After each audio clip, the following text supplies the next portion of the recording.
Meanwhile, survivors of Israeli airstrikes near Deir al-Balah in central Gaza are being admitted to the al-Aqsa hospital. They were injured in the latest Israeli bombardment of the al-Maghazi neighborhood.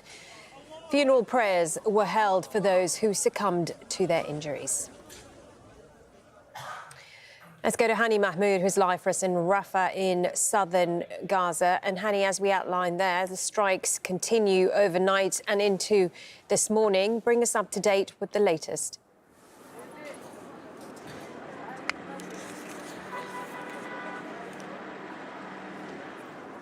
Yes, as we are back to our site here, we got reports, confirmed reports of ongoing massive bombings going on in the central area, and as the Israeli military and its tanks and armored vehicles are pushing deeper into the central area, particularly around az-Zawayda area, that's in the middle of the central area in the Gaza Strip, and what they are trying to do, just carve a route from az-Zawayda area all the way to al-Nuseirat refugee camp, a densely populated area, despite the large number of people who have been evacuating from the central area. There is still hundreds of thousands of people in that area simply because they don't have a place to go to, they came to a conclusion that there is no safer place in the Gaza Strip. But in addition to the artillery shellings and the airstrike, there are attacking drones hovering at a low level in the skies of the central area. There are confirmed reports of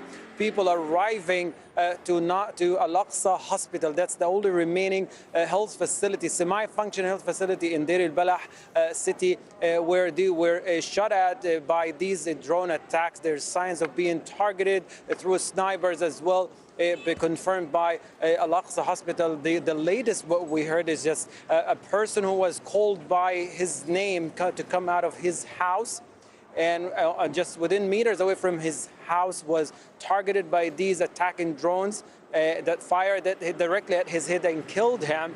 And when his brother came out to check on him to see what's going on with him, he was shot at, and then his son came after, and he was killed right at the same time they were shooting at the other people. But this is the scene that is quite horrifying. And when we talked to some of the people who made it to Rafah city and described the horror from overnight and an early hour of this morning, as they were trying to leave the central area, describe it in one word: it's hell on earth. That's the common words that we heard from 1,000 of displaced Palestinians coming to Rafah city. And Khan Yunis, where most of the fighting is taking place, the Israeli military is pushing deeper into Khan Yunis and now expanding its aerial bombardment to Al-Amal district. That's the western side of Khan Yunis, an area that was described and designated as a safe for people from eastern Khan Yunis to evacuate to,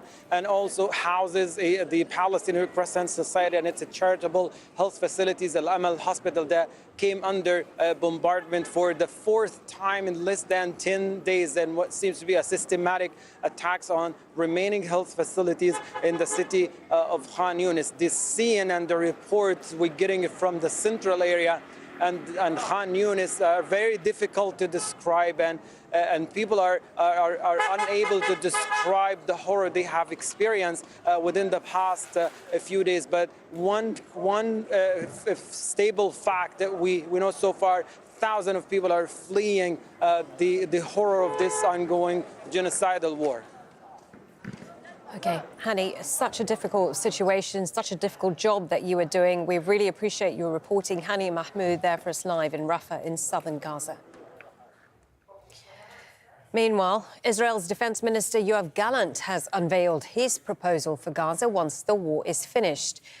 Under the plan, Israel would have the right to oversee security and conduct operations inside the Strip if necessary. Israeli settlers would not occupy the land. Local Palestinians would have limited control of Gaza, except for those affiliated with Hamas. Gallant did not name specific groups. And a US-led multinational task force, including European and some Arab countries, will be involved in the economic recovery in the Strip. Egypt will control Gaza's main civilian border crossing in collaboration with Israel and the United States. Let's speak to our correspondent Laura Khan, who's in occupied East Jerusalem. Tell us a bit more detail about Yoav Gallant's proposals and what reaction there's been to it.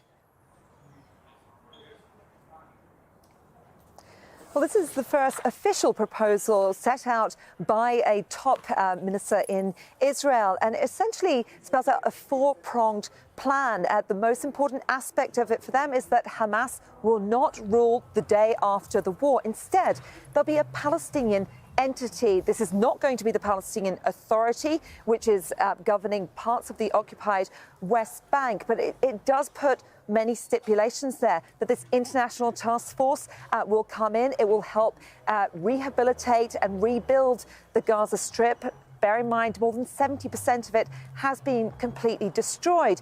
But it will also allow the Israeli military to come in and raid as and when it pleases, a lot like it does in the occupied West Bank.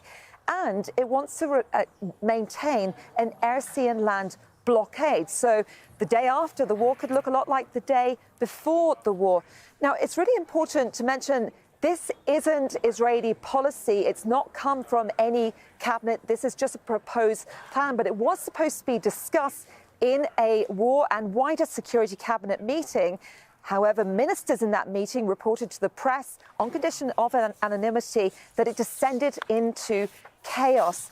Now, much of that was between the far-right camp and top Israeli military brass, mainly because they'd planned a probe into what happened on October the 7th, why there was such a big security breach in Israel. But the people that the chief of staff, Herzl Halevi, has put in charge of the probe were also involved in the 2005 disengagement from the Gaza Strip. They helped to pull the settlers out of the Gaza Strip.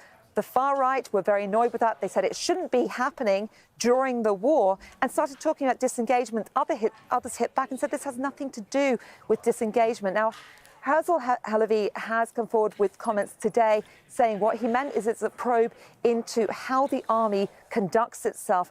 But there was a lot of criticism levelled at this even being in the media.